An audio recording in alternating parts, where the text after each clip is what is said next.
circulación sistémica. Tengo el TP9 también acá al lado mío, ya habrán leído los objetivos, hay material de estudio también para ver y algún que otro videíto. Lo pueden ir poniendo en paralelo a medida que vean la clase, no tengo ningún problema. Si les da la banda ancha, adelante. Entonces vamos a ir directamente de esto. Entonces empezamos a analizar lo que es el concepto del pulso arterial, ¿sí?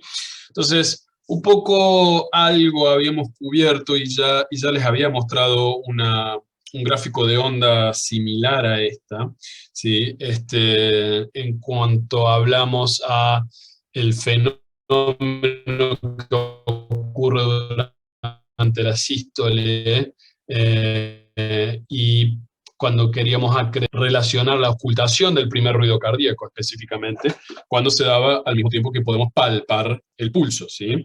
Que justamente menciona en el práctico las características, que habitualmente se recomienda buscar arterias que están más superficiales y no tan cubiertos por los tejidos tegumentarios, para justamente apreciar la onda. Se recomienda tratar de tomar con los primero, segundo y tercer pulsos en el recorrido de la arteria, primer, segundo, tercer dedo, y justamente analizar las características del pulso en este momento.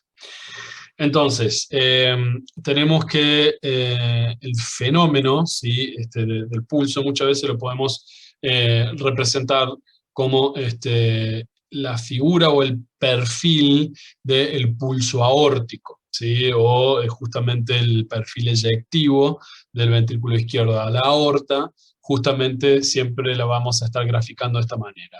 Entonces, para el pulso vamos a tener un pico sistólico, ¿sí?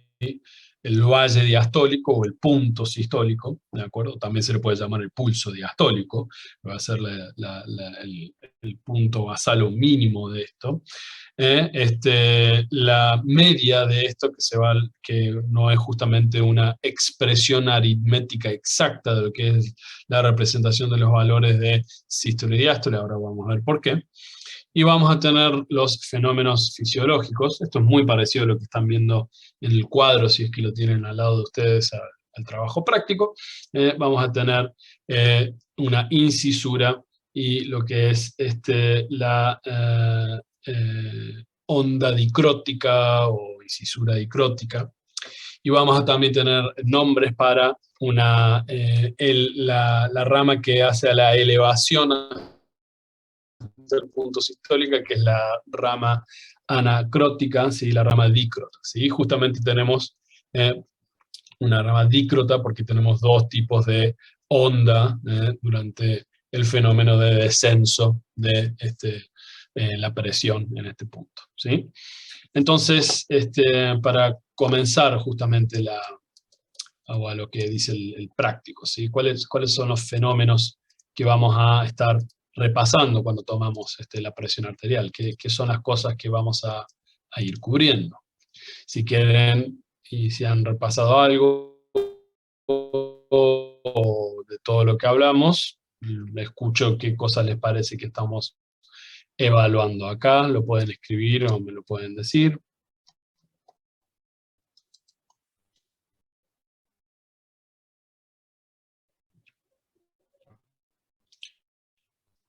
Grillos, grillos, grillos. ¿Se refiere a la tensión Tensión arterial, bien, vamos anotando Sí. conceptos. Ok, ¿qué otra cosa?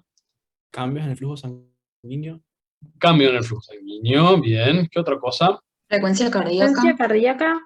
Frecuencia cardíaca, muy interesante. Sí, vamos a ver un poco de eso. Bien, ¿qué otra cosa?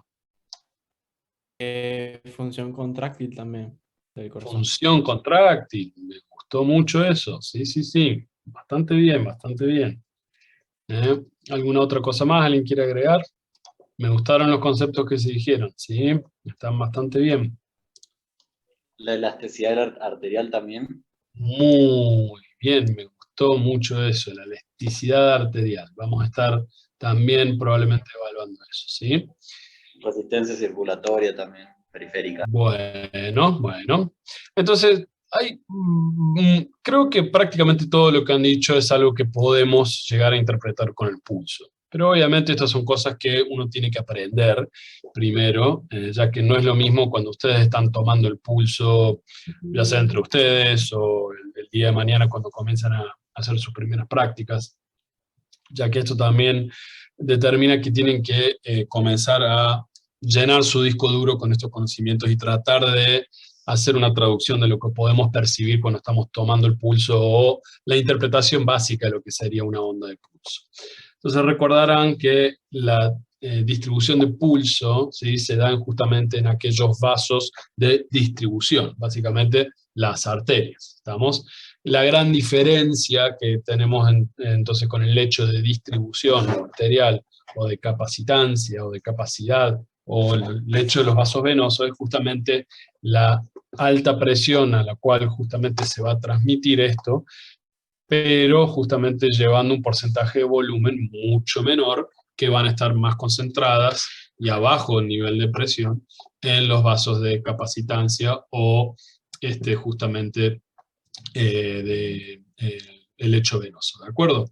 Entonces, para justamente contestar el fenómeno fisiológico. El fenómeno fisiológico al que se va a hacer referencia el pico de pulso, ¿sí?, va a ser justamente cuando la sangre está siendo rápidamente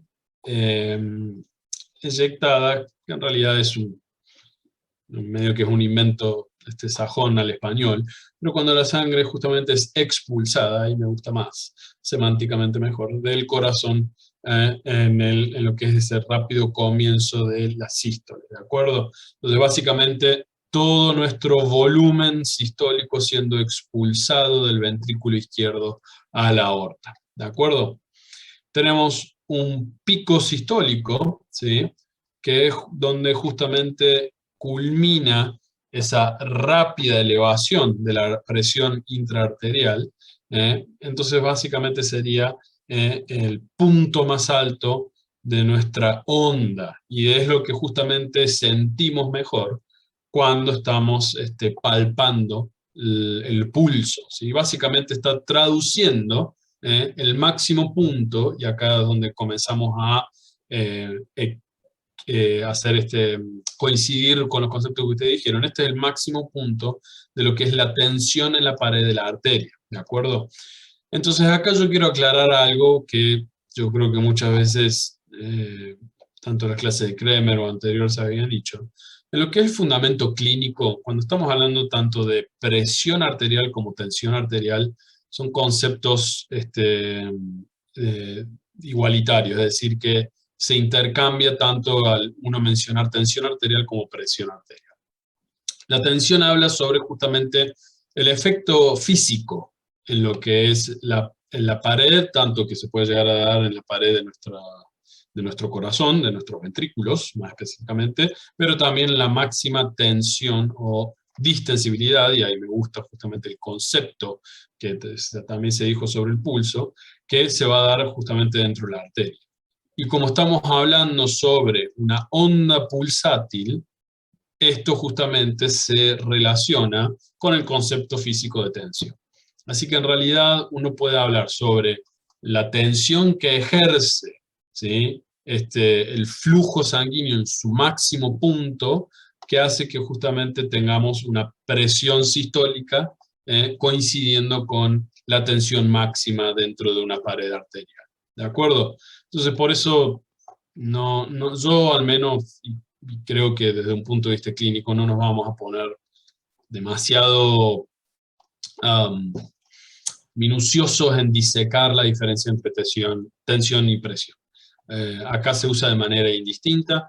Podemos decir, te voy a medir la tensión arterial o te voy a medir la presión arterial. En realidad, lo que se mide, ¿sí?, el concepto mesurable acá es justamente la presión, ya que justamente se traduce en los milímetros de mercurio que vamos a tener en este punto, ¿sí?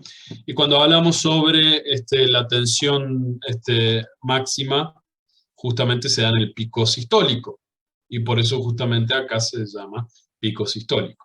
Y cuando tenemos que expresar esto en un valor numérico máximo, ¿cuál cuál es el valor numérico máximo del pico sistólico o rango fisiológico del pico sistólico en un adulto.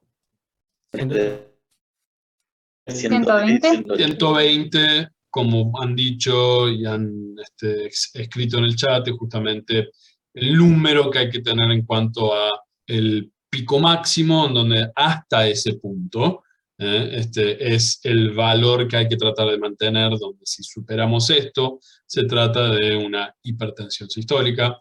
No vayan a creer, y tampoco voy a entrar demasiado en conceptos de hipertensión, que solamente por una sola vez que se midieron 121 ya tiene el diagnóstico de hipertensión. Pero justamente para tratar de establecer lo que es la variable fisiológica, y yo creo que siempre cuando ponemos estos números un poco mejor se entiende, ¿de acuerdo? Bien. Una consulta. Sí. Había leído yo que en realidad era como un parámetro entre 110 y 180 como máximo que se podía tener.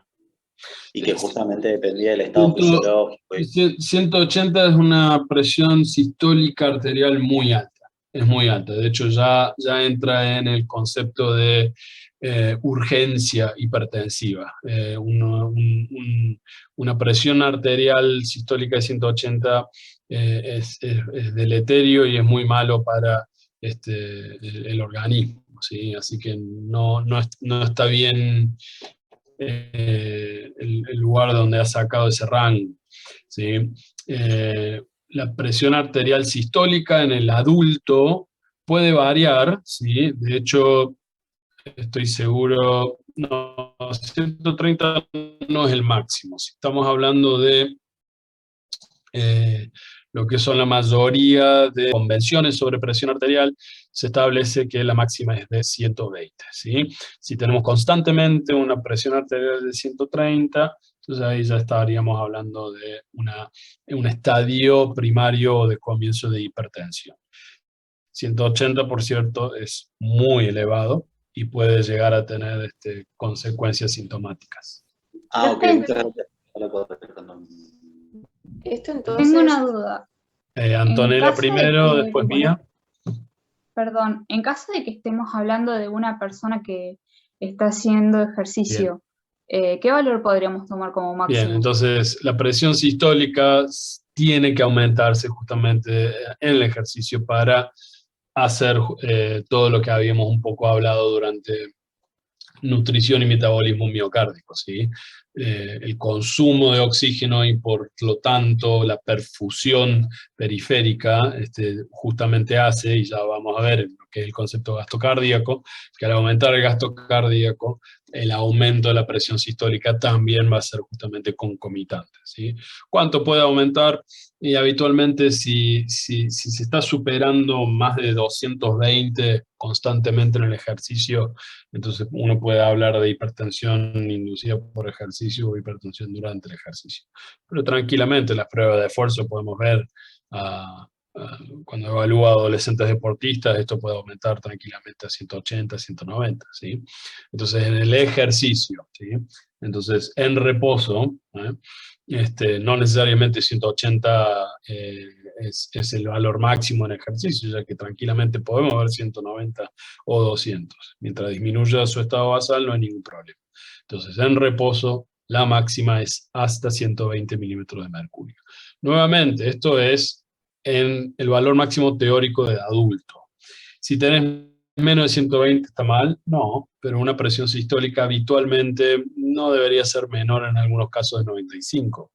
Muchos de ustedes en este momento incluso pueden llegar a tener una presión de reposo de 95 y no es patológico, no es que tienen que ingresar a que se les pase solución fisiológica a chorro. Pero bueno, habitualmente uno acompaña el concepto de hipotensión cuando hay síntomas concomitantes que sugieran justamente una baja de la presión arterial, que habitualmente se pueden llegar a hacer mareos, algún grado de pérdida de conciencia, cuando no tenemos una adecuada perfusión a órganos distales, y esto significa, por ejemplo, si no se están perfundiendo los riñones, la persona no está orinando, bueno, en fin, todo esto, ¿sí? Podemos tener angor o dolor de pecho justamente porque no hay una buena perfusión coronaria. Bueno, eso es un poco, son los parámetros fisiológicos que justamente se corresponden con los valores. Creo que había otra pregunta de Mía, Sí, ¿puede estaba ser? relacionada con lo que había preguntado la compañera, que digamos, estos valores son en reposo. Exactamente, estos valores son en reposo y sí pueden llegar a justamente incrementar este rango fisiológicamente durante la actividad física. Bien, continuamos entonces con el análisis de la onda. ¿Sí? Cuando continúa siendo la onda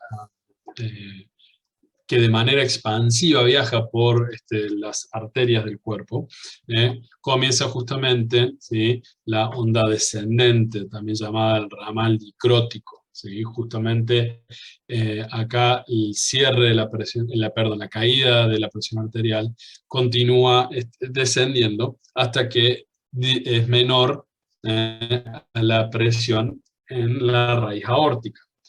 ¿Y por qué le llamamos que esto es dicrótica? Porque justamente tenemos una porción en donde cae rápidamente y luego más lento. Entonces, ¿a qué hace referencia el notch o la incisura?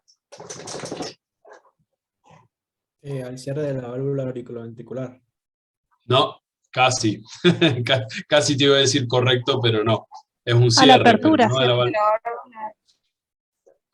¿Cómo? Perdón, al cierre de la válvula semilunar aórtica. Bien. Tenemos que decir acá, Orno, es el pulso sistémico, ¿sí? Entonces estamos refiriéndonos a la aorta, ¿de acuerdo? Una cosa es el pulso sistólico pulmonar, pero no viene al caso, no es el análisis que queremos hacer acá en fisiología, ¿sí?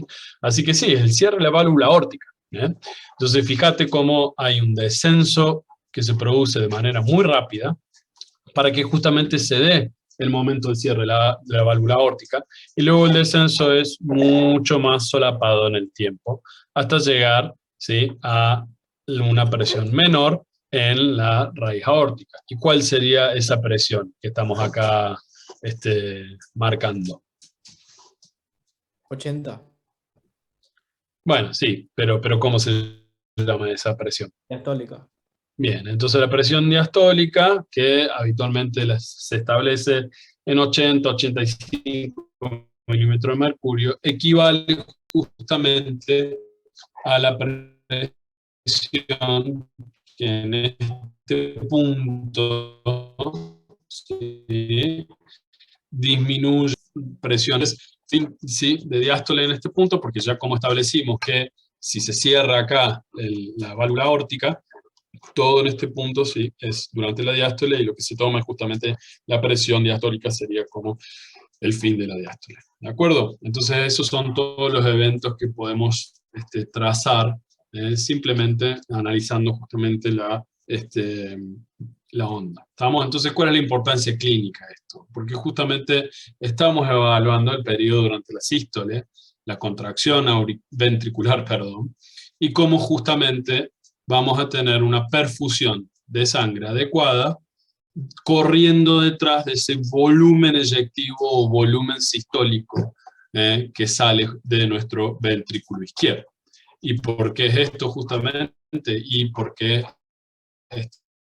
acá tenemos el concepto de nutrición, ¿sí?, celular periférica, y de cómo puede puramente aeróbico el cuerpo, ¿sí? Estamos entonces esos son los principios básicos.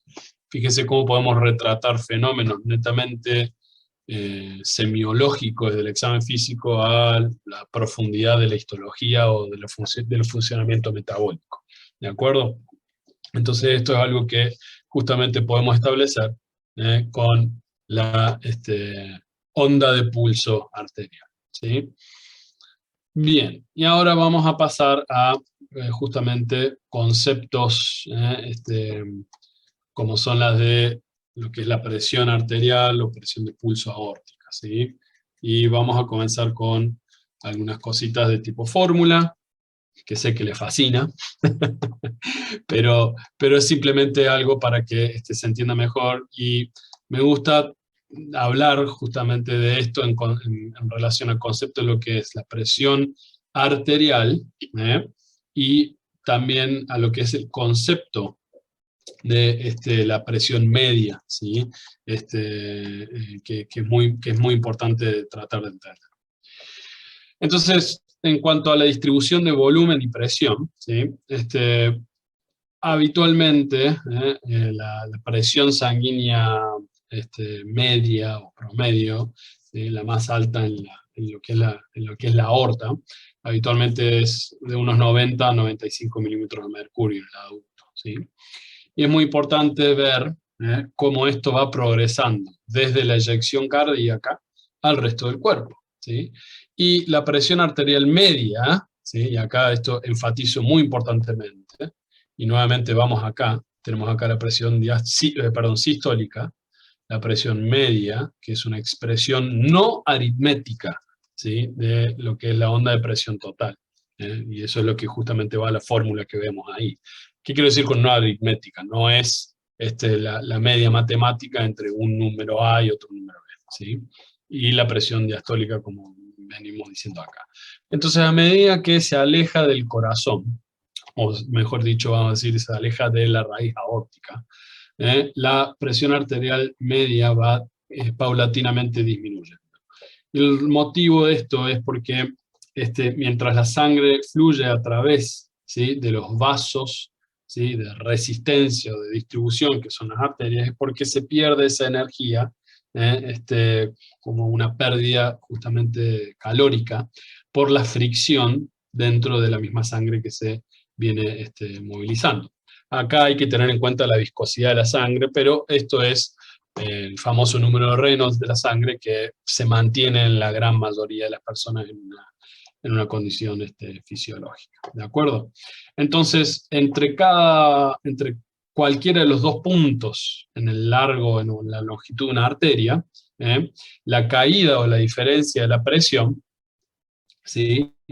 Está relacionada a la resistencia, ¿sí? y al flujo. ¿De acuerdo? Entonces, ¿cómo esto lo trasladamos al resto del cuerpo? ¿Sí? Va a ser justamente dado por lo que es el gasto cardíaco, cardiac output, sería CO, ¿sí? Esto sería justamente el flujo, o sea, la resultante de la fracción de la eyección o el volumen sistólico eyectado, y la resistencia periférica, ¿sí? O la resistencia sistémica, que se encuentra justamente regulando esto, ¿sí? Entonces acá prácticamente tenemos nuestro flujo y nuestra resistencia en el cuerpo. La presión venosa central, habitualmente en condiciones fisiológicas, es muy cercana a cero, que es lo que permite justamente que la sangre regrese al cuerpo. Vamos a estar hablando de esto cuando veamos justamente la parte de la onda venosa. ¿De acuerdo? Entonces esto es lo que justamente determina el mantenimiento de la presión media arterial, ¿sí? Entonces, esto es algo que yo quiero que comiencen a tener en cuenta para diferenciar lo que es la onda de pico sistólica y la presión arterial media, ¿sí? Entonces, lo que ocurre a través de la longitud del sistema arterial, es que se va perdiendo, ¿sí? la resistencia relativa al flujo, comienza a disminuir, ¿sí? esa delta P, resistencia vascular sistémica, SVR. Al revés sería en español, resistencia vascular sistémica, o resistencia periférica total, si se quiere, como lo lean en sus manuales. Si agrupamos justamente todo este tipo de arterias distales como un grupo, vamos a tener una alta resistencia relativa a su flujo, ¿sí? Entonces el delta P en este grupo, ¿sí? Acá estamos hablando sobre los vasos que van a dar primariamente la resistencia, que son justamente las arteriolas, 50-70% de la caída de la presión en la vasculatura va a ser justamente en estos vasos de resistencia. Entonces, ¿qué quiere decir todo esto? Quiere decir que a medida que la sangre llega a la distribución de los capilares, donde se va a hacer justamente la entrega de oxígeno, la presión de perfusión, dependiendo de cada órgano, va a ser justamente el equivalente a la presión arterial media. Entonces, nuestra presión arterial media básicamente está hablando sobre cómo eficazmente se está perfundiendo, ¿sí?, cada uno de estos órganos. CVP es presión venosa central, ¿sí? La presión, entonces, que ejerce, ¿sí?, sobre el retorno venoso sistémico, básicamente la presión máxima o culmina en este punto, que es la unión de la vena cava con la aurícula derecha. A este punto, la cantidad de milímetros de mercurio es prácticamente cero, ¿sí? La presión intraaurícula derecha normalmente se expresa en una media de 3 a 5, no mucho más de eso. Entonces se estima de la ecuación justamente relacionando esta variación de presión que tenemos, de flujo, que en este caso hablamos de nuestra gasto cardíaco o cardiac output, por resistencia, que es la resistencia vascular sistémica o resistencia vascular periférica, que básicamente hace referencia a la presión hecha por los vasos de resistencia, que nuevamente, si agrupamos a todas las arteriolas, vamos a tener una resistencia mucho más grande, ¿sí?, o incluso una circunferencia mucho más grande que la misma aorta, ¿de acuerdo? Así que recuerden justamente que esa es una relación que a veces cuesta entender. Si uno... PAM sería presión arterial media. Cuando yo digo la PAM me refiero justamente a la presión arterial media, ¿sí? Entonces la PAM va a ser lo que marca la presión de perfusión en los órganos. Es decir, la representación del punto en la cual la caída de presión en la vasculatura de los vasos de resistencia o en las arteriolas cae para que justamente se logre una presión capilar y a la vez un flujo capilar adecuado para la entrega de oxígeno a los tejidos, ¿sí? No podemos hablar de intercambio gaseoso porque eso ocurre en los pulmones. Y eso es otra presión, ¿sí? Recuerden que estamos hablando sobre lecho sistémico, ¿de acuerdo? Bien, entonces expresamos justamente esta presión arterial media, y como pueden ver en las fórmulas de sus prácticos. ¿Dónde estaba?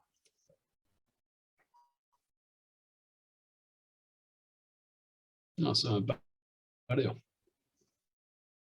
Bueno, esto siempre estaba. Bueno, ahí van a encontrar entonces la MAP, habitualmente la expresamos como un tercio de la diferencia de la presión sistólica y diastólica sumado a la presión diastólica, ¿sí? Entonces, si ponemos los valores de 120-80 y hacemos este cálculo, habitualmente da 93, ¿sí?, haciendo ese cálculo. Entonces, habitualmente eso es uno de los cálculos que vamos a hacer, ¿sí? No hay un valor único para la presión arterial media, o la MAP, ¿sí? Esto está muy supeditado a lo que es la diferencia entre la presión sistólica y la presión diastólica. Vean el grado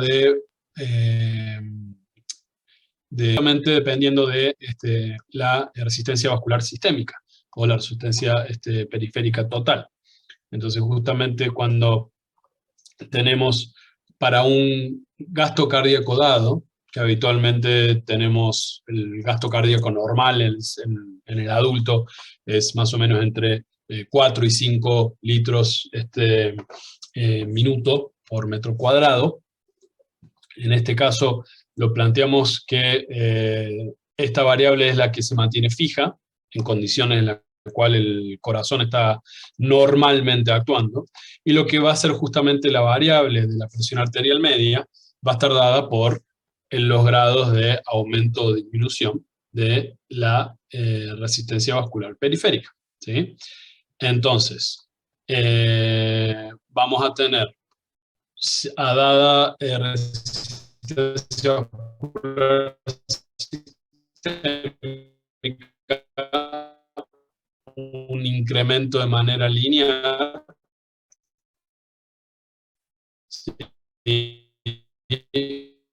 o también una disminución de la misma manera, ¿de acuerdo? Y esto es el corazón, ¿de acuerdo? Y por consiguiente, si vamos a tener una disminución en la resistencia vascular sistémica, vamos a tener también la caída en la presión arterial media, ¿sí? Ya que de manera concomitante se van a ir disminuyendo los conceptos de... Estos son algunos de los grafiquitos que ya van a aparecer para relacionar justamente estos conceptos. Y después habla sobre a ver, ¿dónde está? Presión de pulso, ¿sí? Lo que es la presión de pulso aórtica es justamente esto. Entonces acá tenemos una aorta horizontal, ¿sí? Como si la persona estuviese acostada. Y tenemos justamente acá el corazón latiendo. Y acá estamos analizando los distintos grados de presión, ¿sí? Entonces habíamos dicho que si vamos a trazar justamente la presión arterial media, como si fuese una flecha imaginaria, perdón, un trazo imaginario que está pasando por acá, ¿sí? Habíamos dicho que a medida que nos alejamos del corazón, la presión arterial media va disminuyendo. Y esto justamente sucede por la ampliación entre la diferencia de la presión sistólica con la diastólica. Y esto es lo que justamente hace la presión de pulso. Entonces, a medida que la sangre fluye, ¿sí?, por la aorta, alejándose del corazón hacia las distintas lechos de distribución de las arterias, justamente la forma de la curva de la presión va cambiando porque a medida que se va alejando va aumentando la presión sistólica. Y esto justamente gracias a lo que es el fenómeno de amplificación de la onda expansiva de la circulación o de la onda de pulso, ¿sí? Y como esta diferencia se acentúa bastante entre la diastólica y la sistólica, si quieren vayan justamente teniendo distintos cálculos que se van dando, ¿sí?, también vamos a tener los cambios inversamente proporcionales con la presión arterial media, ¿sí? El cambio en esta forma de la presión de pulso, que es la diferencia entre la sistólica con la diastólica, y eso es lo que se refiere con la presión de pulso o presión de pulso aórtica, se da por un número de factores que incluyen a que las arterias distales habitualmente tenemos una disminución en la compliance. ¿Qué quiere decir la compliance? Básicamente cuando hablamos de compliance hablamos de la capacidad de la distensibilidad. ¿Qué es lo que da distensibilidad a una arteria? La cantidad de qué tipo de tejido en una arteria es la responsable de la distensibilidad. Muscular. No. ¿Qué dijo la doctora que habló el último? La matriz celular. Más específicamente. Elastina. La fibra. Exactamente, o el tejido elástico, ¿sí? Justamente lo que le da la elasticidad es lo que hace a la distensibilidad, es decir, la capacidad de disminuir el diámetro y volver, y esto acá es la esencial, ¿sí?, del concepto de compliance, volver justamente a tomar su forma. Elastina justamente dijeron ahí, muy bien. Entonces, a mayor cantidad de elastina, más distensibilidad vamos a tener. La aorta es inmensamente rica en elastina. Es el paradigma de ejemplo de arteria elástica. A medida que nos vamos alejando, se va perdiendo la elastina y justamente se va metiendo en lechos donde tenemos una relación de tejido muscular, como dijo el doctor, a diferencia de la elastina. Y acá la distensibilidad es mucho mayor. Y habíamos hablado sobre el concepto de propagación de las ondas, o lo que es el reflejo de onda, ¿sí? Que va justamente de los puntos arteriales que se van sumando, ¿sí? Es como un efecto sumatorio, y este es justamente el concepto de fenómeno de amplificación de las ondas, lo cual hace que si yo tomo la presión sistólica en este punto, va a ser mucho menor que si tomo la presión sistólica en este punto.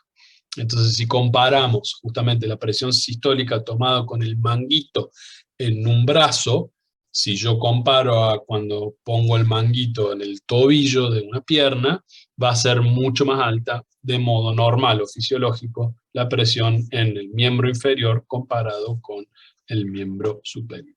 Entonces acá lo importante que quiero que quede de esto es, la presión media habla sobre, la presión arterial media habla sobre cómo se va manteniendo la presión adecuada a través del lecho que se aleja del corazón hacia los órganos para mantener una perfusión adecuada. La presión de pulso o presión de pulso aórtico justamente habla sobre la onda de propagación de la onda de pulso a través de la aorta y sus ramificaciones, haciendo que la diferencia o el pulso de presión, es decir, la diferencia entre la presión sistólica y diastólica, se va aumentando a medida que vamos alejándonos de la aorta, justamente gracias al concepto de compliance, que es la relación volumen-presión, ¿sí? En la cual vamos a tener la capacidad de variación tanto de volumen y presión gracias a la cantidad de fibras elásticas que están presentes. Entonces, si normalmente tenemos una variación de presión a una variación de volumen establecida, ¿sí? Vamos a tener que normalmente el hecho de que tengamos el aumento cuando tenemos una variación de presión tal en este margen fisiológico, está justamente determinado por cómo la resistencia dentro de la aorta, gracias a esa compliance bien alta que tiene, vamos a tener la mantención del parámetro de la presión gracias a esto, ¿sí? ¿Qué pasa cuando se disminuye la compliance? ¿Sí? Si se disminuye la compliance, ¿a qué concepto creen que hace referencia a esto? O sea, decir disminución de compliance equivale a decir ¿qué? Si lo queremos resumir en una palabra. Muy bien, doctora, excelente. Rigidez. Entonces, en vez de imaginarse una bandita elástica nueva que compramos y anda perfectamente y se estira y vuelve a su forma original, compárenla con la bandita elástica que fue olvidada 10 años en el cajón del escritorio, la sacan y está más dura, está como si fuese una piedra, no se va a estirar y ciertamente no va a volver a tomar la forma original, ¿sí? Pero también se pueden dar cuenta si comparamos a una aorta sanita y hermosa a una muy avejentada que habitualmente es un tejido que se llena de calcio. Y piensen como si fuese una cáscara de huevo, ¿sí? Como si fuese una aorta completamente rodeada de algo similar a la cáscara de un huevo. Y comparen una aorta que más bien tendría que ser como un conjunto de banditas elásticas, ¿sí? Entonces esto quiere decir que esa rigidez va a dar la nota para que yo tenga para mantener un volumen adecuado de la eyección aórtica, voy a tener que hacer mucho más presión para aumentar el diámetro de esa aorta porque no es compliance, perdón, no es distensible lo suficiente como para mantener ese volumen y yo voy a tener que hacer mucho más presión, ¿sí? Entonces, en estos fenómenos, justamente, yo puedo llegar a tener mayor presión intravascular, y esto es lo que justamente sucede con la aterosclerosis, ¿sí? Mientras más rigidez tenga mi resistencia vascular sistémica, más voy a tener justamente una presión intravascular, y por eso las personas que tienen aterosclerosis van a tener habitualmente una tendencia a la hipertensión. ¿Qué pasa cuando aumenta justamente el volumen de eyección? ¿Sí? Cuando aumento el volumen de eyección, ahí sí voy a tener que obligadamente modificar, ¿sí?, mi delta P o mi variación de presión. Y esto justamente ocurre cuando tenemos un ventrículo izquierdo que impulsa mucho más volumen del que debe. y esto se puede dar en una lesión muy típica cuando tenemos lo que se llama una insuficiencia de la válvula aórtica. ¿Qué ocurre? Cuando la válvula aórtica se cierra, habitualmente no tiene que volver sangre de la aorta al ventrículo. En cambio, cuando tenemos insuficiencia por X causa, tenemos un retorno de volumen aórtico al ventrículo en justamente un momento que es la diástole. Entonces, al mismo tiempo que se está llenando porque tenemos abierta la mitral, también se está llenando porque la válvula aórtica no es competente suficiente y vamos a tener un ventrículo izquierdo mucho más aumentado de volumen. Entonces, por eso también habitualmente vamos a tener una gran diferencia de pulso de presión con una sistólica muy alta y con una diastólica muy baja, ¿sí? Una manera de entender muy bien esto, que es un video que encontré hace poco y es un concepto del cual aprendí este año, que me encantó. Más que, y esto lo van a ver en el video, más que tratar de representar al chorro de sangre que es expulsado por la aorta, muchas veces uno lo hace análogo, o al menos en mi cabeza, y puede que muchos de ustedes en sus cabezas también piensen a que es el chorro yendo por una manguera durante la sístole y durante la diástole, cortamos la manguera, ¿sí? Y la verdad que abrió mucho mi mente este video porque muestra justamente la asociación de estos fenómenos que acabamos de describir en cómo realmente funciona el hecho de que tenemos una presión sistólica y una presión diastólica.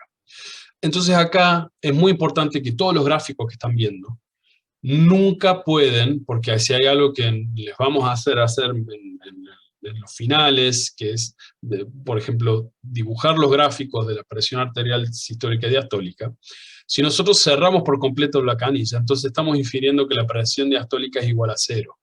Pero normalmente nuestra presión diastólica todavía se mantiene a un nivel de 80 milímetros de mercurio, que insisto, para muchos de ustedes son conceptos bastante abstractos de qué significa 120 milímetros de mercurio, 80 milímetros de mercurio.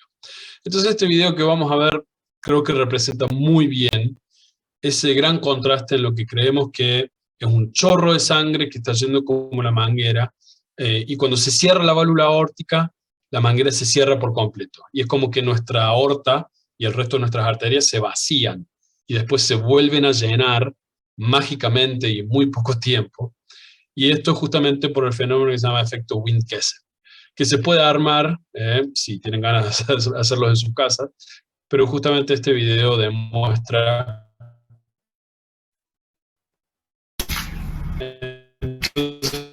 si no tuviésemos sangre, vamos a tener el chorro, y justamente si no tenés, vamos a tener una gran diferencia en lo que sucede, ¿sí? Entre la contracción y la relajación, que básicamente tenemos una pérdida de lo que sería, cuando se corta el chorro, la presión diastólica. Pero la presión diastólica se tiene que mantener bastante a un nivel mucho más alto que 0, ¿sí? De 0 a 80 es una gran diferencia, créanme. Entonces, gracias a que tenemos un tejido elástico, lo que ocurre en cambio es lo siguiente. Fíjense cómo esta mano deja que el agua transcurra y corta totalmente el chorro. Pero este globo que está interpuesto entre las dos mangueras es justamente lo que representa a nuestro tejido elástico y a lo que es este sistema buffer, si se quiere, que hace que nuestra relación de presión sistólica y diastólica se mantiene en esos parámetros. Entonces fíjense que el chorro nunca se corta. La sangre sigue fluyendo. Fíjense qué hace las arterias. Las arterias se estiran. Vamos a seguir mostrando. Las arterias se estiran y se contraen. Se estiran y se contraen. Al mismo tiempo que el flujo se mantiene. Si yo pudiera medir en este extremo la salida de la sangre, ¿sí? En el momento en donde tenemos la contracción cardíaca, este flujo va a salir a una presión máxima de 120. Y cuando yo, por consiguiente, tengo la relajación cardíaca y ese recoil, que básicamente significa el retorno a lo que es la dimensión basal o diastólica de las arterias elásticas, todavía voy a tener flujo.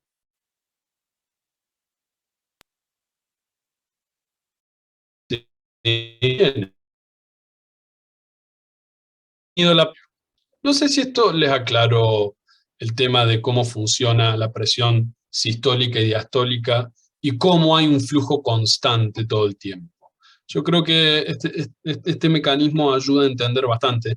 Y acá les puse el preparado histológico de una arteria elástica donde con la tinción de orseína se tiñe justamente la capa elástica, que básicamente esto es el paradigma de nuestra circulación, ¿sí? Entonces esto yo creo que en muy poquito tiempo se explica cómo es el tema de la onda de pulso, qué es la presión de pulso, qué es la presión sistólica y qué es la presión diastólica. Entonces, insisto, se pone matemático a veces, se pone estas cosas de el eje de la X y de la Y y la curva de compliance, y está, a veces suena cansador, pero creo que esto básicamente lo resume. Entonces lo único que tienen que hacer, en vez de llevar este preparado de mangueras a una final, simplemente traten de relacionar en su cabeza lo que ocurre en este fenómeno de Wien-Kessel y el hecho de que de todo lo que explicamos de diferencia de presión con resistencia y volumen, cómo se reparten estas con los conceptos de presión arterial media, gasto cardíaco y resistencia vascular periférica. Y por último, lo que es la diferencia entre presión sistólica y presión diastólica, la diferencia esta que hace siendo la presión de pulso aórtico. Todo esto está resumido en estos segunditos de video, ¿sí? Después le paso el link por el chat si quieren verlo en su casa, ¿sí? Bueno, muy bien. Profe, Sí, una consulta. Teniendo en cuenta lo que acabamos de ver y tanto que venimos hablando de la presión arterial, entonces, no sé, es como una idea que tengo en la cabeza y quiero saber si estoy pensándolo bien o estoy pensándolo mal. sí. Entonces, en un caso, bueno, como mencionó, que a mayor edad, menor elasticidad en las venas, en algunos casos. Arterias. Perdón, sí, arterias. Entonces, la presión arterial presentaría modificaciones debido a esa variación histológica. Es lo que justamente dijimos. Tenemos mayor rigidez. Siempre acá hay que tener en cuenta esas dos variables, presión y volumen. Por eso puse la fórmula aquí al comienzo, donde reemplazamos volumen, que es lo que sucede en cada eyección sistólica, que es básicamente nuestro gasto cardíaco. Porque el gasto cardíaco, ¿qué otra variable combina? La frecuencia cardíaca. Siempre vamos a tener una frecuencia cardíaca mientras estemos vivos, así que por eso la descartamos, y básicamente esto hace a lo que es nuestro flujo, nuestro volumen, y a la resistencia. Mientras más resistencia, ¿sí? Más voy a tener que acomodar mi volumen sistólico eyectivo, que es también, nuevamente, si yo me quiero mantener vivo, voy a tener una constante volumen eyectivo, ¿sí? Pero para que esto justamente se distribuya de una manera que pueda perfundir al resto del cuerpo, si yo tengo una pérdida de la compliance como causa de aumento de la resistencia, entonces se va a ver reflejada en mi onda de presión sistólica, que justamente va a ser mayor, ¿sí? Porque como refleja acá, si tenemos una disminución en esa compliance, es decir, nuestra curva se va achatando de esta manera, yo tengo que generar una mayor presión para poder acomodar el volumen. Imagínate que vos tenés que sí o sí mantener un volumen de 5 litros a través de un sistema de mangueras, en que si yo te voy apretando la manguera, yo voy a tener un poquito de cómo el volumen de la bomba va a empezar a alterar el mecanismo de funcionamiento. Entonces vos lo que tenés que hacer es aumentar esa presión para que pueda ir por tu sistema rígido. Entonces la idea es no sean rígidos. Tenemos que mantenernos distensibles, muy compliance, como para que nuestra presión arterial se mantenga en valores fisiológicos y no tengamos que aumentar la presión, ¿de acuerdo? Bien, este grafiquito también es útil, que un poco es parecido a refleja justamente cómo serían las ondas de presión sistólica en la aorta y cómo estas van aumentando si vamos, por ejemplo, al pedio dorsal, ¿sí? Entonces, justamente por los conceptos que acabamos de hablar de amplificación de la onda, esta va a ir aumentando. Y justamente vemos acá cómo se compone, ¿sí? En función de tiempo, la presión diastólica y sistólica, y nuevamente la rama anacrótica y dicrótica, ¿sí? Profe, Bueno, sí, el concepto de que la presión arterial media aumenta a medida que se aleja de la aorta.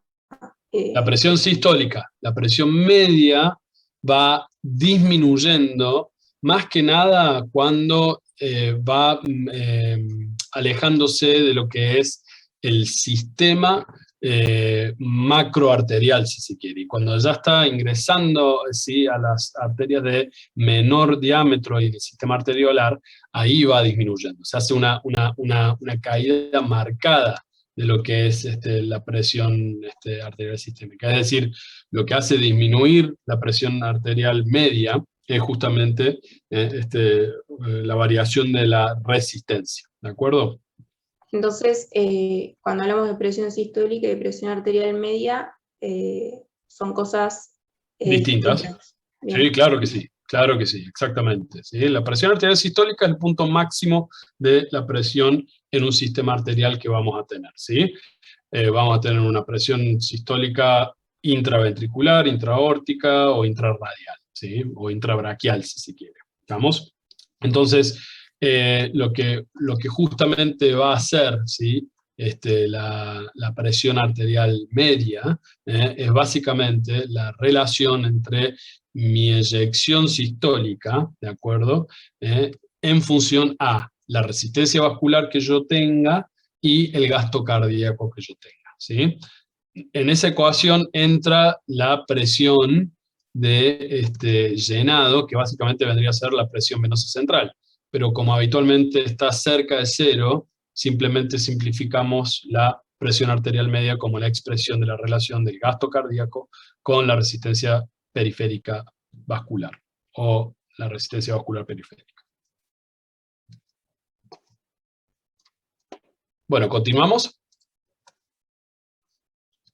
Bien, entonces, todos estos fenómenos los podemos justamente dar en la frecuencia del pulso radial, que justamente es un parámetro que habitualmente también nos está hablando sobre la frecuencia cardíaca, y entonces también nos está diciendo a qué frecuencia se está perfundiendo de manera constante nuestro sistema. El ritmo, básicamente la distancia entre cada uno de los latidos, y recuerden que puede llegar a ser regular o irregular, y también es un poco reflejo de lo que hablamos sobre las variaciones de la frecuencia cardíaca. Cuando hablamos de la igualdad, ¿sí?, justamente acá puse el ejemplo de lo que se llama el pulso alternante, ¿sí?, que habitualmente en estados de gasto cardíaco muy severamente disminuido, porque podemos llegar a hacer una fuerza para hacer un latido eficaz, pero el latido siguiente es menos eficaz, y así va alternando, ¿sí? Entonces esto es una situación lejos de lo ideal y lejos de lo fisiológico, pero justamente podemos llegar a tener distintas o diferencias en lo cual es la plenitud de la onda, ¿de acuerdo? Y lo que es la amplitud o la altura de la onda, esto algunas veces es algo que uno hace, puede llegar a ser algo comparativo. Por ejemplo, si tenemos una lesión obstructiva de, no sé, la arteria radial del brazo izquierdo, a diferencia del derecho, probablemente lo que es la amplitud del brazo donde no tenga la obstrucción sea mucho más importante, y en cambio cuando comparo con el otro brazo es mucho menos palpable o perceptible. ¿De acuerdo? Bien. Pulso venoso, justamente, como dice en el práctico, la onda de volumen que refleja cómo es el retorno venoso al corazón. En este caso el corazón derecho, ¿sí?, porque estamos hablando del retorno venoso sistémico, ¿sí? El otro retorno venoso es el retorno venoso pulmonar, que vuelve a la aurícula izquierda, pero acá justamente hablamos sobre lo que es el retorno venoso sistémico. Y también es un parámetro muy importante porque básicamente habla sobre el determinante de mi llenado ventricular, ¿sí? Y el determinante del llenado ventricular habla sobre un concepto muy importante que vamos a ver el día de mañana, que es la precarga, ¿sí? Entonces eso justamente el valor, si se quiere, o la importancia clínica. Estamos hablando sobre cómo está el lecho venoso, ¿sí? En cuanto a su resistencia y capacidad de volumen, y cómo retorna al corazón, para que el corazón tenga justamente una precarga apropiada que va a ser justamente un determinante del gasto cardíaco y al mismo tiempo un determinante de mi volumen eyectivo, que a su vez es el determinante de la presión arterial, más específicamente la presión arterial media. Ven cómo todo se relaciona, ¿sí? ¿Cómo habitualmente lo vemos? Lo podemos ver de dos maneras. Una manera es simplemente analizar la calidad de nuestro pulso venoso, que es algo que vamos a percibir visualmente. Por eso muchos no incurren, porque creen que es como una contradicción en lo que es pulso venoso, ya que no es tomar el pulso, es decir, que no vamos a poner o apoyar el dedo en nuestra yugular interna para evaluar el pulso, sino que más bien vamos a ver un fenómeno visual que no muchas veces se ve, y cuando es algo muy marcado, habitualmente vamos a tener algún tipo de patología, muy probablemente, ¿sí? Y aparte del asesoramiento visual, podemos justamente estimar y medir, ¿sí? Ya que tenemos el concepto de centímetros de agua, que básicamente coincide con los centímetros de una evaluación numérica de esto, ¿sí? Entonces, lo que vamos a hacer es que siempre esto se tiene que medir entre 30 y 45 grados de elevación. No se puede medir o no se puede ver, justamente asesorar el pulso venoso o la presión venosa en una persona completamente en decúbito, y tampoco podemos asesorarla en una persona sentada a 90 grados, ¿sí? Así que entre 30 y 45 grados al plano horizontal hay que justamente hacerlo. ¿Por qué? Porque justamente el retorno venoso, sobre todo de lo que es la línea de la aurícula derecha para arriba, obedece a los cambios de gravedad, ¿sí? Entonces, si la persona está haciendo la vertical o está acostada, vamos a ver una gran ingurgitación. Y si está completamente sentada, toda la gravedad hace que la caída del sistema venoso se colapse por completo las venas y no podamos justamente ver eso. Entonces tenemos que ponerlo en un punto intermedio, y eso es el porqué o el motivo del análisis del pulso venoso. Bien, entonces esto es algo que vamos a poder justamente establecer, nuevamente profundizar, con los eventos que ya hemos analizado, como el electrocardiograma y los ruidos cardíacos, y todo esto lo combinamos con el ciclo cardíaco. Entonces, ¿qué es lo que justamente vamos a ver en cada una de estas porciones del ciclo? Lo que vamos a ver en cada una de estas porciones del ciclo van a ser también fenómenos que hacen justamente la dinámica del flujo de sangre en un sistema venoso que justamente tiene estas características, ¿sí? Si ponemos justamente una relación de presión-volumen, ¿sí? Tenemos que justamente hablar sobre el tipo de presión que sería la presión transmural, ¿estamos? Recuerden que el sistema venoso es un sistema de muy alta distensibilidad. Yo apenas lleno una vena, ¿sí? Y esta se va justamente a modificar su diámetro y su volumen, ¿sí? De tal manera que es algo que va justamente con la presión, ¿sí? Mientras más presión tenga, ¿sí? La distensibilidad va a ir disminuyendo, porque está prácticamente ingurgitada y llena de volumen, y no se va a poder justamente a seguir estirando. En cambio, cuando tenemos una presión transmural bien baja, la distensibilidad es muy alta, entonces a cada presión que yo voy a hacer, puedo modificar fácilmente la cantidad que puedo llegar a tener, ¿sí? Entonces, a un tono o a una presión muy alta, disminuye la distensibilidad, ¿sí? Esto es justamente la variación que hay que tener en cuenta, a diferencia con los conceptos de distensibilidad dentro del pulso arterial. Entonces vamos a tener la onda A, que suele ser la más visible o la más fácilmente de ver, y vamos a tener una depresión X, que es la depresión más fácil de ver.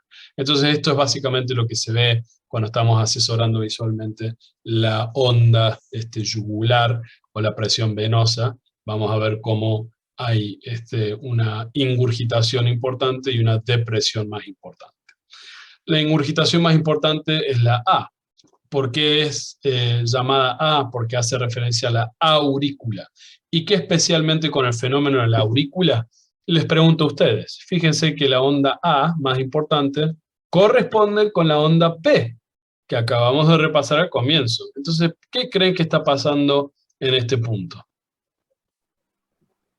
Se contraen las aurículas. Muy bien, polarización. doctora. Exactamente. Se contrae la aurícula. Y al contraerse la aurícula, tenemos el momento de presión intraauricular más importante. Entonces, si tenemos justamente un aumento de presión auricular importante, recuerden que en este punto la distensibilidad de la vena va a ser máxima.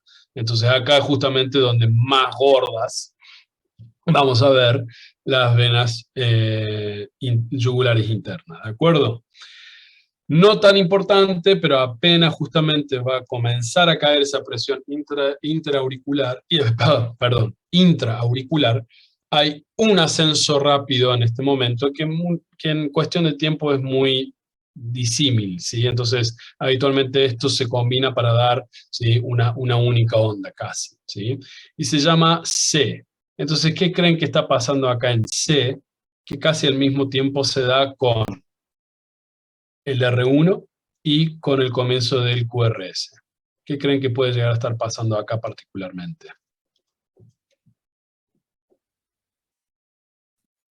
Contracción ventricular. ¿Se produce la eyección, profe? A ver, se produce la eyección, pero todavía casi que no. En realidad es un punto en donde la eyección todavía no ocurrió. ¿No es cuando se cierran las válvulas? ¿Cuándo? ¿Sí? ¿Se? ¿Se cierran las válvulas? ¿Qué válvulas? Y acordate que esto estamos hablando del retorno venoso sistémico, así que vamos a ser específicos. ¿Qué válvulas se puede estar cerrando acá? Porque tenemos el R1, lo dijiste por eso, ¿no? ¿Se cierran las válvulas auriculoventriculares? Está bien, pero ¿cuál? Porque acá tenemos la vena yugular, ¿sí? Entonces hay una válvula que refleja esto. La tricúspide. La tricúspide, entonces. Muy bien, se cierra la válvula tricúspide. Cuando se cierra la válvula tricúspide, termina de elevarse longitudinalmente el ventrículo derecho. Al mismo tiempo, el ventrículo izquierdo hace lo mismo con el cierre de la válvula mitral. Y eso es muy importante tener en cuenta, porque es justamente una de las características del comienzo de la fase de contracción isovolumétrica. Entonces, en este punto no hay una pérdida de volumen. Por eso es incorrecto decir que en este punto tenemos eyección, ¿sí? Por eso las corregí a las alumnas que me dijeron esto. Entonces, cuando se cierra la válvula tricúspide, tenemos una excursión longitudinal de los ventrículos hacia la aurícula y por eso tenemos como otra onda positiva más. Pero en lo que es la realidad o en el análisis del examen físico vamos a ver una gran elevación de la vena yugular en este punto. Entonces la C viene de close, que sería cierre en inglés, o también pueden asociarlo con cierre de válvula tricúspidea. ¿De acuerdo? Mónica, tenés el micrófono abierto, no sé si es porque estás por preguntar algo. No, perdón. Bueno. No hay problema, yo por ahí pienso que me van a preguntar. Entonces se cierra la válvula tricúspide y al mismo tiempo recuerden que ya les mencioné que por un periodo muy breve también van a estar cerradas las válvulas aórtica y pulmonar. ¿Hasta que qué sucede? Ahí sí tenemos la eyección, ¿sí? Prácticamente lo que ocurre entre R1 y R2. Y acá tenemos la sístole. Entonces, como tenemos la sístole ventricular, ¿qué pasa con las aurículas? Se relajan. Exactamente. En inglés, relax. Y por eso la X. ¿Ok?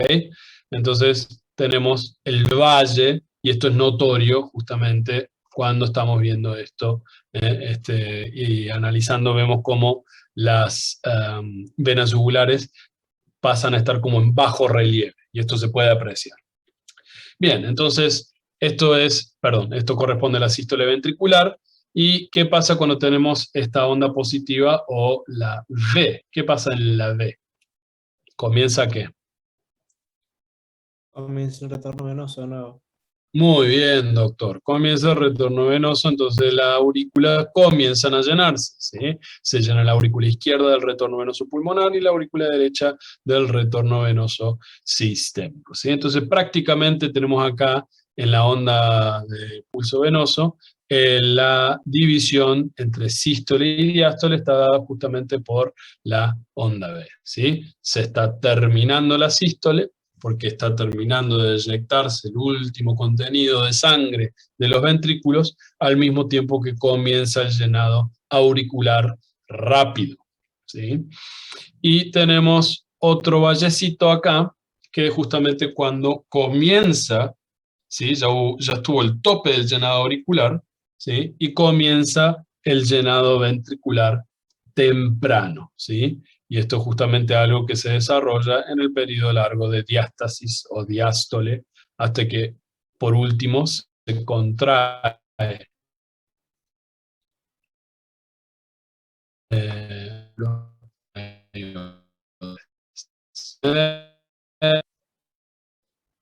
Sí, profe. Entonces esto hace al concepto de reflejo de lo que nosotros llamamos la presión venosa central, ¿sí? Entonces la presión venosa central, la importancia clínica es justamente todo lo que determine mi llenado cardíaco, y el llenado cardíaco a su vez va a determinar lo que va a ser el volumen eyectivo, que es un determinante del gasto cardíaco. Entonces, ¿por qué es importante la presión venosa central? Porque nos da una idea de cómo es el gasto cardíaco. ¿Cuáles van a ser los determinantes de la presión venosa central? Todo lo que hace a lo que de mis venas sistémicas vuelvan a mi aurícula derecha. Maniobra de Valsalva, por ejemplo, ¿sí? ¿Todos saben lo que es la maniobra de Valsalva? No, profe. La maniobra de Valsalva es cuando yo hago una expiración con glotis cerrada, ¿sí? Básicamente a lo que hago durante, y perdonen por lo, por lo vulgar o gráfico, es justamente lo que hacemos en una maniobra defecatoria, por ejemplo, ¿sí? Entonces esto hace, junto a lo que se llama la bomba respiratoria, aumenta el retorno venoso a mi aurícula derecha. O lo mismo cuando me agacho, ¿sí? O justamente cuando hago ejercicio, pongo en marcha lo que se llama la bomba muscular del retorno venoso. ¿Cuál se imaginan que es la bomba muscular del retorno venoso más importante en el cuerpo? Y está relacionado a lo que dije con hacer ejercicio. Los músculos gemelos de la pierna. Claro, en general toda la musculatura de los miembros inferiores. Perfecto. Mi volumen total, ¿sí? No es lo mismo mi retorno venoso en un estado de deshidratación o pérdida de sangre importante, por ejemplo, que justamente uno de los grados de alteración que voy a tener para mi presión venosa central. Mi compliance venosa, si yo tengo una presión venosa constantemente aumentada o alterada, como sucede en situaciones de fallo cardíaco, también va a justamente hacer que mi retorno venoso no sea el adecuado. ¿Qué pasa si yo tengo una disminución de la resistencia vascular periférica o sistémica? Voy a ir manteniendo un pool de sangre en un sistema que tiene que ser de distribución y por lo cual no va a aportar a mi retorno venoso, ¿de acuerdo? Y lo mismo sucede cuando tengo una disminución de mi gasto cardíaco. No tengo un volumen sistólico adecuado, no voy a tener un retorno venoso adecuado. Entonces, realmente, una de las maniobras del examen físico más menospreciadas en cardiología es justamente cuando no observamos cómo está la presión venosa central. Por favor, hagan cambiar mi opinión, y si aquí salen futuros clínicos y cardiólogos, clínicas y cardiólogas, sean justamente los que van a llevar adelante este examen físico, porque realmente les va a dar mucha información. Bien, cuando tomamos la presión arterial, que es justamente lo que me refería al comienzo, casi al comienzo del práctico, que justamente decimos la medición de la tensión arterial es un método sencillo e indirecto de la presión arterial. No hablé de esto con Kremer, que es la que justamente compagina estos prácticos, pero en realidad es al revés. yo lo que puedo medir es la presión arterial. La tensión arterial es justamente lo que hablamos, qué tipo de cambios físicos van a ser llevados a cabo en las paredes arteriales, justamente cuando hay una variación de la presión, ese famoso delta P que vimos al comienzo de la clase, ¿sí? Entonces, insisto, los conceptos de lo que es la maniobra de medición de presión arterial es intercambiable con tensión arterial.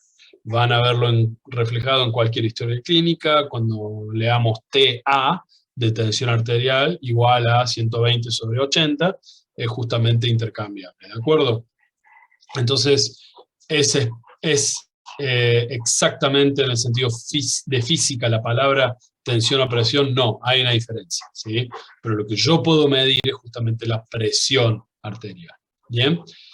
O al menos eso es lo que puedo yo determinar con mi elemento acá, graficado, que es un esfigmomanómetro, o también tensiómetro, ¿sí? Así que cuando estén haciendo las prácticas, por favor, no pidan prestado un esfigmomanómetro, porque nadie va a saber de lo que se trata, digan simplemente tensiómetro. Bien, estos son justamente lo que vamos a utilizar como elementos. Creo que esto lo pueden ver en los videos, no me esforcé en subir un video, porque yo creo que ya está puesto ahí en Petco. Es justamente la combinación de qué voy a auscultar cuando yo aplique una presión externa sobre un lecho arterial, ¿sí? Que justamente vamos a tener una presión intramanguito. Les dejo a ustedes ver justamente qué es lo que tiene que ser adecuado para la medición de la presión, y qué es lo que va a pasar con la presión adentro de la arteria, pero en cuanto a un fenómeno ocultatorio. Esta raya gris justamente habla sobre cómo yo puedo hacer la ocultación de los ruidos de Korotkov. Y los ruidos de Korotkov son justamente los ruidos que yo voy a escuchar cuando se va a alterar, ¿sí?, el punto de presión sistólica máxima a mínima, aplicando una presión externa en una arteria, ¿sí? Y acá está justamente graficado, como acá no voy a escuchar ruido porque tengo una presión de manguito completamente inflada, por lo que no me va a permitir escuchar el ruido del pasaje de sangre, a como justamente esto, a medida que voy disminuyendo la presión de manguito, me voy a ir escuchando los golpes que va a dar las ondas. A medida que voy desinflando y disminuyendo la presión dentro del manguito, la disminución de los golpes me van a representar la presión sistólica y diastólica en cada una de estas fases. Las fases están descritas en cualquier libro de semio, en cualquier libro de fisio. Hasta el día de hoy no puedo reconocer cuál es fase 2, fase 3 o fase 4. Así que van a saber que el primer ruido, que habitualmente es una díada, ¿sí?, habitualmente suelen ser 2 pulsos consecutivos, apenas comenzamos a desinflar el manguito, lo primero que se escucha, o el ruido 1, la fase 1, nos va a dar la presión sistólica. Entonces, atentamente con mi estetoscopio, con una mano y la otra mano va justamente desajustando la válvula de escape, así se disminuye la presión, voy mirando la aguja y veo en qué momento en que se modifica la aguja coincide con el momento en que escucho el primer ruido de Korotkov, ¿de acuerdo? ¿Cómo sé hasta cuánto inflar? La manera correcta es, a medida que estoy inflando, mantengo mis dedos en la arteria radial, o sea, distal, si estamos tomando la presión sobre la arteria braquial, voy inflando hasta que ya dejo de sentir el pulso a nivel radial. En este punto dejo de inflar y comienzo a desinflar. Si se trata de adultos, habitualmente mis profesores decían inflen directamente hasta 150, porque si llegan a inflar hasta 150 y ustedes están escuchando al mismo tiempo, entonces ya saben que el paciente está con una hipertensión importante. En cambio, si inflan hasta 150 y no escuchan nada, comienzan a desinflar. Esto es anticientífico, pero mucho más práctico, ya que les va a ayudar por lo menos las primeras veces que tomen la presión en los pacientes. Más o menos a una velocidad de 2 milímetros de mercurio por segundo o por latido, comenzamos a disminuir, seguimos escuchando todos estos ruidos, hasta que escuchamos un último ruido, y dejamos de escuchar. Entonces cuando escuchamos ese último ruido, o el quinto ruido de Korotkov, ahí justamente nos está definiendo la presión diastólica. ¿De acuerdo? Entonces eso es justamente una medida no invasiva, muy sencilla de hacer justamente la medición. ¿Sí? No tengo mucho más que agregar con esto. Ya hablamos de presión de pulso y la presión arterial media. ¿Qué es el llenado capilar? Bueno, el llenado capilar justamente habla sobre la calidad del volumen que yo tengo justamente los lechos capilares, ¿sí? Entonces, con un método muy sencillo y muy fácil de interpretar, yo puedo presionar aproximadamente entre 5 a 10 segundos, cosa de que ya puedo hacer clarear, por así decir, todo el lecho capilar del dedo, por ejemplo, que es uno de los lugares más comunes donde se toma, el pulpejo del dedo, o ver el lecho ungueal, que es justamente el lecho capilar por debajo de la uña, para ver cómo se vuelve a perfundir o a llenar, ¿sí? Si la demora es mayor a 2 segundos, y acá habitualmente tenemos cierto punto gris en donde si está entre 2 y 3 segundos no es muy grave, pero si definitivamente es más prolongado de 3 segundos puede llegar a estar indicando, primero vamos a pensar en una vasoconstricción muy importante o en una depresión de volumen muy importante. Y eso es lo que yo justamente puse como ejemplo, en que si yo tengo mi determinante de presión venosa, por ejemplo, si yo tengo una disminución del plasma intravascular, por ejemplo, o cuando tengo una pérdida de sangre muy importante, esto se va a ver reflejado en mi capacidad de mantener el volumen minuto a lo que justamente hace mi gasto cardíaco. Entonces, en una situación como esta, voy a tener un enlentecimiento de mi llenado capilar. Entonces, esto puede llegar a ser un signo bastante precoz si yo estoy en un estado de deshidratación. Y por otro lado, también refleja los estados de vasoconstricción o de acumulación patológica de sangre en un lecho de distribución.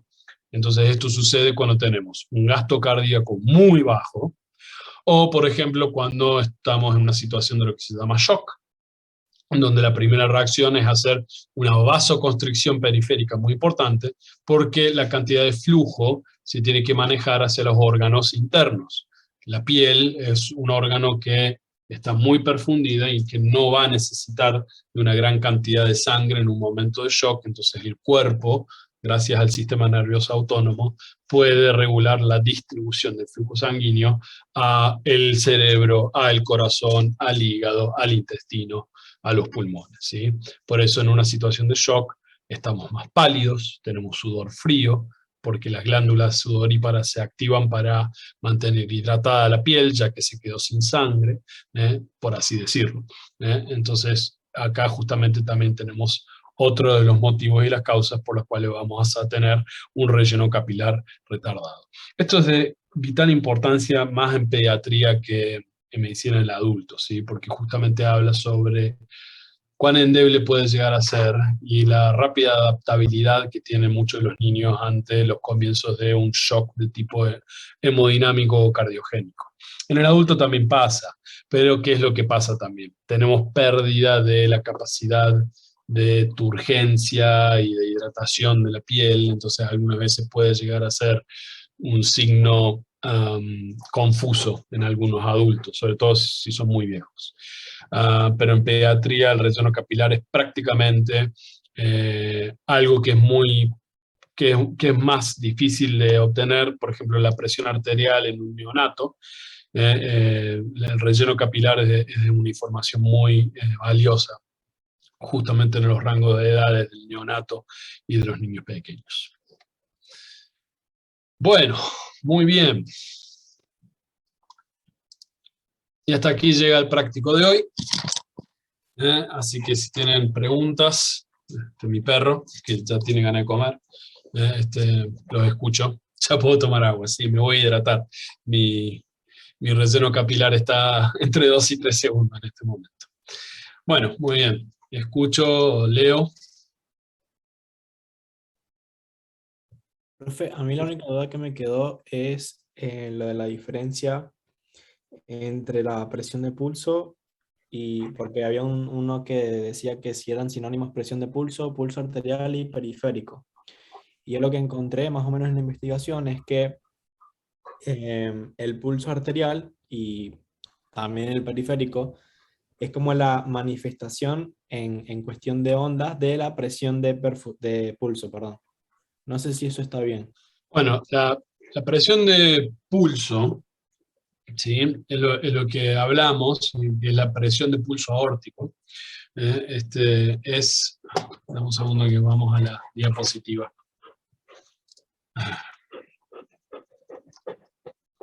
Ay, Luqui, basta. Déjame responder al alumno.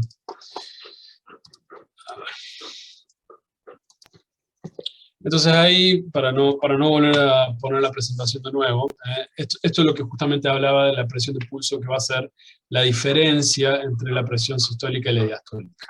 Eso es lo que hace referencia a la presión de pulso, ¿sí? Entonces, la presión arterial o el pulso arterial es básicamente la manera que nosotros tenemos de analizar el tipo de presión arterial que está sucediendo, ¿sí? Y básicamente, más que la presión arterial en sí, ya que tenemos una presión sistólica y diastólica, vamos a ver cómo es justamente la presión durante la sístole.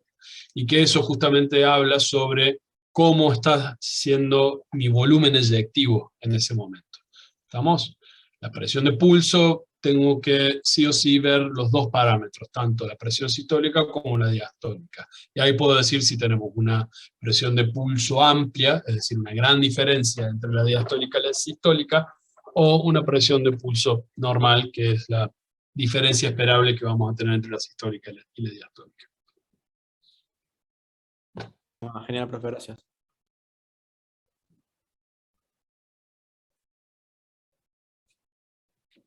Profe, a mí me había quedado una duda. En la onda de la yugular, la curva de la letra Y, ¿a qué hacía referencia? Hace referencia a lo que es el comienzo del llenado de la aurícula, ¿sí? Recordá que... no, perdón. Esa es la onda B. La onda I, ¿sí? Es cuando comienza el llenado ventricular, no auricular, ¿sí? Tenemos la onda B, que es justamente cuando comienza a llenarse la aurícula derecha, y inmediatamente sigue el descenso I, que es el llenado ventricular temprano. Temprano en inglés es early, que termina con Y, y justamente ahí tenemos la Y de llenado ventricular temprano. Muchas gracias. O sea, se empieza a vaciar la aurícula prácticamente.